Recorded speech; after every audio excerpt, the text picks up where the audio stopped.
Yes, it's that time again. You've asked, so I've responded. We are going to be doing the Rent to Rent Super Conference again in 2025, and tickets are now available. All right? If you missed last year, it was unreal. So you need to make sure this year you're with us.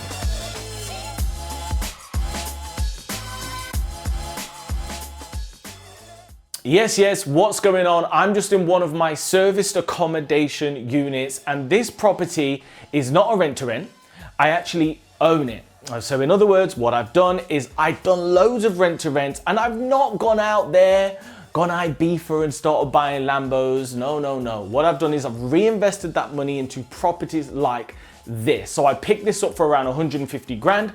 I've spent around 100 grand on it. You'll see we've done loads of work, but it can generate me over £2,000 to £3,000 a month because I'm targeting contractors, corporates that would rather stay in a house rather than a hotel, and they've got the big books, all right? The big books. I mean, take this booking I just got last night, almost £5,000 for just 25 nights. You do the math. So let's take a look and let's see if you could do something similar. So as soon as you walk into the front door, we've got a bedroom on the right-hand side. This is under stair cabinet, and then this moves into communal space. So this is a really cool lounge area. Now the good thing about this particular property is it does work as HMO or more SA, in other words, contractor properties. We're not doing, weekends, leisure stays. That's not what we're after. In other words, there's not a huge difference between a HMO and an SA when you're doing corporate contractor long-term bookings. The layout's the same, the functionality is the same. The only difference is the money is different. You can come and see, nice kitchen area, absolutely beautiful. This is a cool little utility area. So we've got a washer, dryer, microwave, a toaster. And then in here, we've got this big, nice bathroom, or should I say shower room, which works perfectly for the first bedroom because they can just come here and they can access the facilities. I was gonna say they can have a wash, but that sounds a bit mad. Let's take a look upstairs. Now, interesting fun fact. This kitchen was actually the kitchen that we purchased this property with. And what we did, I can't remember where it was from. I want to say it was from, I want to say it might have been from B&Q. I can't remember, but all we did was we got a few extra cabinets and we just continued it back. We put new work surfaces. We switched up the layer.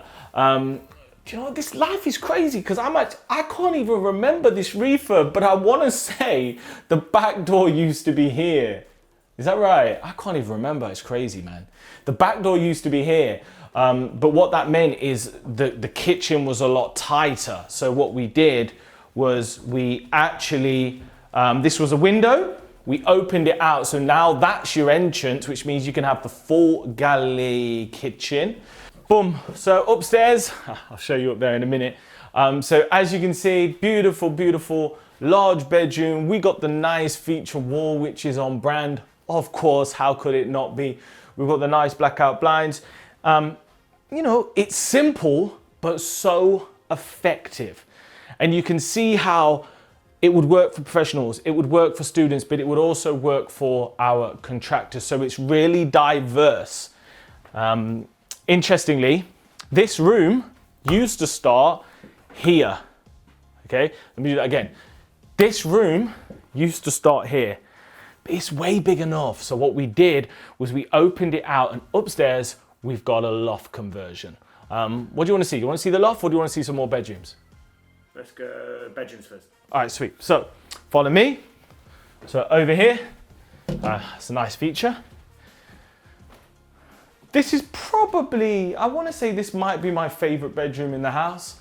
Really good size. It's got the ensuite, which was so creatively done because if you actually come round the corner, this is actually above the stairs, which is crazy. And you've got a nice little cozy shower in here, which works perfectly. I remember trying to get my head around the layout of this. It was really tricky. It was like, where can we put the sink? I'm like, okay, we've got this tiny little sink here. It's not that functional, to be fair. You can get a bit splashy happy, but it works. And then right at the back of the property, easy, don't slip. Easy, easy. You got this nice, strange shaped bedroom with a desk that's way too big. I'm pretty sure we didn't put that in. So why, there's 2 desks in here. It's all a fugazi. We did not buy that. So some tenant or some guest along the line has purchased this. It's way too big, but maybe they were gamers or whatever. And I thought I was really cool on this one, so I went bougie. I thought I'd go for the black feature walls, just to make it pop.